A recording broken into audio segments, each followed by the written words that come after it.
Samuel Israel ishte 36 vjeç kur vendosi se kishte ardhur koha të ndërtonte perandorinë e vet. Kishte lindur në një familje të pasur në Louisianë. Babai i tij kishte fituar miliona në tregun e mallrave dhe emri Israel ishte sinonim i suksesit financiar.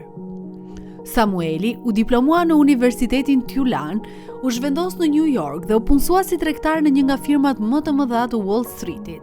Pagat ishin të larta, bonuset marramëndse, por për të nuk mjaftonin kurrë. Ai ndjej i detyruar të arrinte, madje të t'i kalonte atë që kishte arritur babai i tij. Asgjë nuk mund ta ndalte, as ligji, as morali. Në vitin 1995, ta dorëheqën dhe themeloi Bayou Hedge Fund. Ishte një fond krejtësisht i ri, pa histori, pa emër, pa asgjë. Për të bindur njerëzit që t'i jepnin miliona dollar, Samuel filloi të sajonte një biografi të re. Pretendoi se kishte menaxhuar miliarda në firmat e mëparshme, se kishte zhvilluar një sistem tregtar unik dhe të pagabueshëm, se kishte lidhje të drejtpërdrejta me bankat më të mëdha botërore. Gjithçka ishte gënjeshtër. Por ai e tregonte me një vetbesim aqbindës, saqë investitorët, mes tyre fonde pensionesh, familje të pasura dhe individ me kursime të tëra jete, i besuan pa rezerva. Brenda pak muajsh, Bayou kishte mbledhur $300,000. Në zyrat e reja në Greenwich, Connecticut, Samuel krijoi një botë paralele luksi, dysheme mermeri, tavane të larta, kompjutera të shtrenjtë, mobilje italiane dhe një akuarium gjigant plot me gjarpërinj egzotik që i donte ai shumë. Jashtë zyres jetonte po aq ekstravagant. Bleu një jaht të ri, disa Ferrari dhe Porsche. Mori me qira një rezidencë me 12 dhoma gjumi për $32,000 në muaj në Hamptons. Në mbrëmje festonte në klubet më ekskluzive të Manhattanit, i rrethuar nga shampanjë Dom Perignon, modele dhe kokainë. Ishte në kulmin e jetës, të paktën kështu duke nga jashtë. Por brenda Bayou gjithçka po shkatërrohej. Sistemi unik tregtar nuk ekzistonte. Ishte thjesht tregtime të rastësishme që u mbisnin para çdo ditë. Në vend që t'u pranonte humbjet investitorëve, Samuel filloi të falsifikonte raportet mujore dhe vjetore. Bashkë me kontabilistin e tij besnik Dan Marino, krijuan një firmë false auditimi të quajtur Richmond Fairfield Associations. Prodhonte dokumente të rreme, të vullosura dhe të nënshkruara sikur ishin të vërteta. Për të mbajtur iluzionin e fitimeve të larta, filloi të përdorte paratë e investitorëve të rinj për të paguar fitimet e premtuara për ata të vjetër.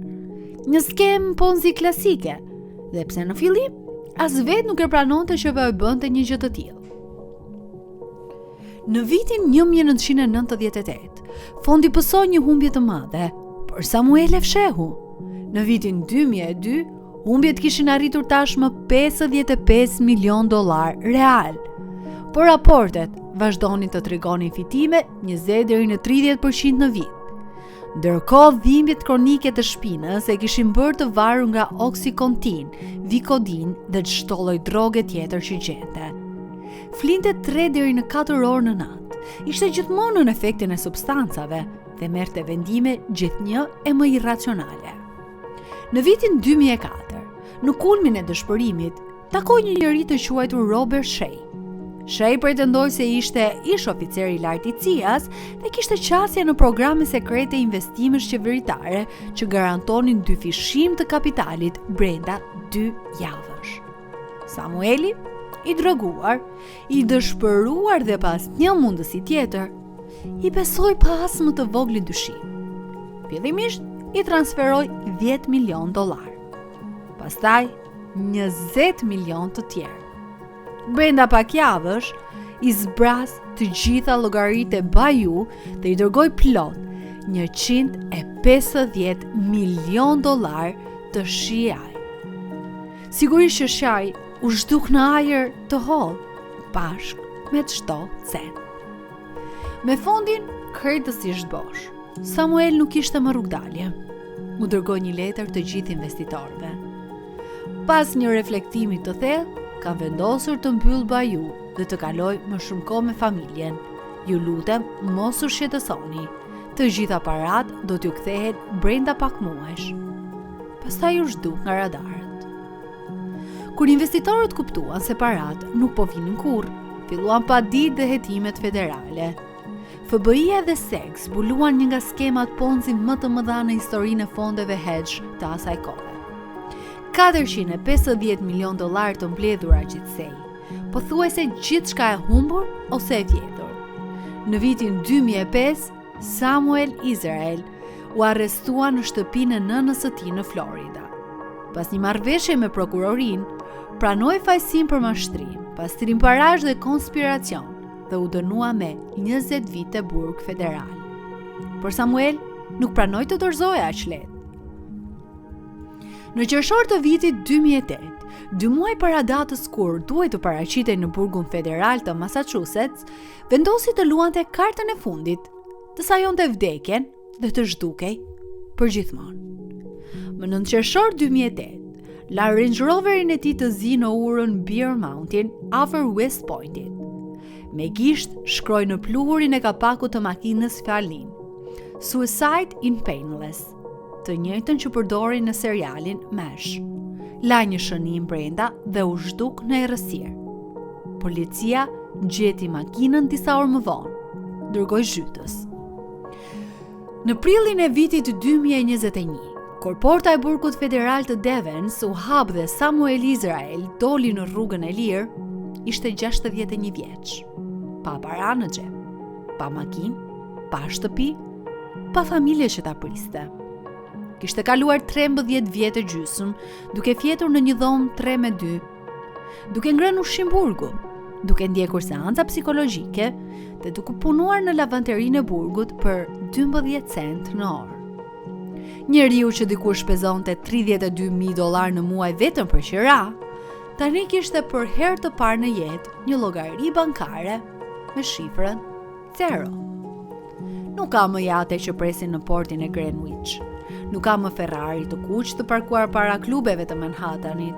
Nuk ka më akuarium me gjarprinj egzotik që i kujtoni fuqinë dhe rrezikun që ndjente kur ishte në krye. Nuk ka më njerëz që i bie në gjunjë për këshilla investimesh, nuk ka më telefonata nga bankierë të friksuar se mos humbasin vendin e tyre në listën e privilegjuar të bajus. Ka vetëm heshtje dhe një emër që shqiptohet me përbuzje ose me të qeshur kur përmendet në ndonjë dokumentar të HBO-s apo në ndonjë podcast për krime financiare. Samuel Israel është sot një fantazm që ecën mes të gjallëve. Jetën e kalon në një apartament të vogël me qira të ulët diku në jug të SBA-s në një program mbrojtjeje të lehtë për ish të dënuarit e profilit të lartë. Nuk jep intervista, nuk ka profil në rrjetet sociale, nuk ka as fotografi të reja publike. Kur e pyetën një herë të vetme, në një artikull të vogël të gazetës lokale, se çfarë ndjente, ajo përgjigj me vetëm një fjali. Më në fund e kuptova se çmimi i gënjeshtrës nuk është burgu. Çmimi është të jetosh çdo ditë me veten që ke krijuar. Në fund të fundit, historia e tij nuk është thjesht historia një mashtrimi $450 milion. Është historia një njeriu që besoi se mund të rrëmbente botën duke i treguar asaj një pasqyrë të rreme dhe që përfundoi duke u shikuar çdo mëngjes në pasqyrën e vërtetë. Një plak i thyer, i vetmuar dhe krejtësisht i parëndësishëm. Wall Streeti vazhdon të rrasi zemër çeliku. Çdo ditë lindin tregtar të rinj që ndërrojnë të bëhen miliarder brenda natës. Çdo ditë hapen fonde të reja që premtojnë 30% fitim vjetor, pa rrezik. Por kur dikush pyet, po nëse është shumë mirë për të qenë e vërtetë, përgjigjja e heshtur është një emër i vetëm: Samuel Israel. Ai është dënimi i gjallë. Është tabela e paralajmërimit që nuk ka nevojë për shkrim. Mjafton të shikosh atë që ka mbetur nga një jetë që dikur duke e pathyeshme. Dhe të kuptosh se lakmia nuk të vret me një herë. Të lë të jetosh gjatë, shumë gjatë, që të shihësh çdo sekond të hidhërimit që e ke mbjell vetë. Kjo është e vetmja fitore që sistemi arriti ndaj tij. Jo ta mbyllte në burg, por ta lindte të lirë për të jetuar me vetveten. Dhe për një njerëz si Samuel Israel, ky është ferri më i keq se çdo qeli beton.